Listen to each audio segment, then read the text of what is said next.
Hər bizi salamlayıram. Bildiyiniz kimi mən Qəniyev Qalib müəllim, bir ilk onlayn hazırlıq mərkəzinin Azərbaycan ədəbiyyat müəllimiyəm. Bizim onlayn hazırlıq mərkəzimizdə bütün fənlər üzrə riyaziyyat, coğrafiya, tarix, fizika, bütün fənlər üzrə onlayn hazırlıqlarımız davam edir. Həm qruplar üzrə, həm də fərdi hazırlıqlarımıza qoşula bilərsiniz. Bugün istəyirəm ki, bəzi şagirdlərimizin çətinlik çəkdiyi mövzulardan olan eyni köklü sözlər haqqında sizlərə məlumat verim. Deməli, eyni köklü sözləri öyrənmək üçün ən birinci əsas olan bu iki şərtə əməl etmək lazımdır. Birinci şərtimiz kökləri eynin hissəsi olmalıdır. Yəni isim, feil, sifət. İkinci xüsusiyyətimiz həmin sözlər düzəltmə olmalıdır. Quruluşuna görə necə olmalıdır? Düzəltmə olmalıdır. Gəlin bir nümunəyə baxaq. Gül sözünü götürəcəyəm. Gül sözünü yazıram. Gül sözü bildiyimiz kimi anonim sözdür. Həm isim variantı var, həm feil variantı var. Gül sözünün biz isim variantını buradan yazırıq. Digər variantımız nədir? Feil variantı. Gül sözünü bir daha buradan yazırıq. Yaxşı. Gəlin, indi gül ismindən ona eyni köklü sözlər tanımaya çalışırıq. Güldən yarada bilərik gülçü, güldən yarada bilərik güllük, güldən yarada bilərik güldan. Bir dənəsində yazacağım, bu söz bizə uyğun gəlməyəcək, amma lazım izah üçün. Gül sözündən yazıram, güller. Burada bir işarə qoyaq, burada problem olacaq. Keçək sağ tərəfdəkinə, gül feilindən biz yaradacağıq. Gül feilindən yaradaq. Başlayaq. Gülməkdən gülüş yarada bilərik. Gülməkdən gülünc yarada bilərik. Gülməkdən güləyən yarada bilərik.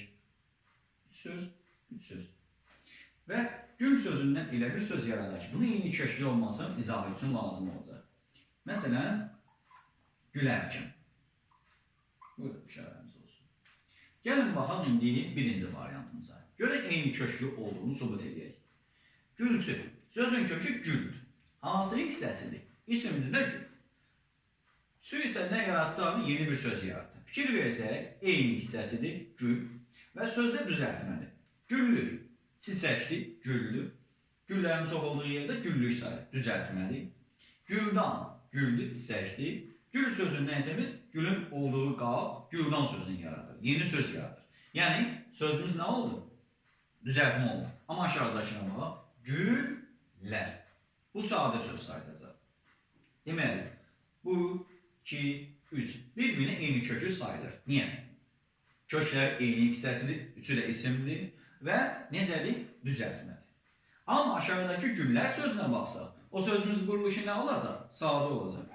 Bu olacaq sadə. Çünki qrammatik şəhəti, leksik şəhəti yox. Bu eyni köklü söz neyləməyəcək? Sayılmayacaq. Keçək bu tərəfə. Gülüş sözündən, yəni gül sözü ilə başlayaq, feili ilə başlayacaq. Gülməkdən gülüş yaranır. Gülməkdən gülünc yaranır.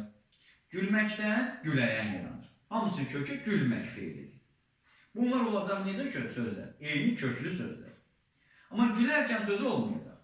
Gülmək sözün köküdür. Arkan isə qrammatik şəhəti. Necə sözdür? Sadə söz. Sadə sözdəki neyini bilməz? İkinci şərtə görə. Eyni köklü ola bilməz. Ne düşünək? Bizə sual verə bilər ki, məsələn, gülçü sözü ilə gülüş sözü eyni köklü ola bilər. Baxaq. Bir bu söz, bir də bu söz. Diqqət edək. Gülçü sözün kökü nə idi? Gül. İsimdir. Kökləri eyni hissəsi olmaq. Aha, isim. Yazaq isim. Bəs burada gülüş sözün kökü nədir? Feil. Deməli, birinci şərtimizi pozur. Kökləri eyni hissəsi olmadı. Bizdə eyni kökləri olmalıydı. Amma quruluşu eynidir. Yəni, şərtlərdən hansısa körlansa, uyğun gəlməsə, bu artıq eyni köklü söz sayıla bilməz. Bu mövzunu daha yaxşı bilmək üçün ən əsası şəkilçiləri mümkün qədər əzbər bilmək lazımdır ki, hansı şəkilçi feil yaradır, hansı şəkilçi məsələn isim yaradır. Bu şəkilçiləri yaxşı bilsək, bu mövzunu rahatlıqla öyrənə bilərik. İnşallah sizlər də bizim onlayn dərslərimizə qoşulmaq istəyirsinizsə, aşağıda göstərilən əlaqə nömrəmizdə əlaqə saxlayıb məlumat ala bilərsiniz. Hamınıza uğurlar olsun.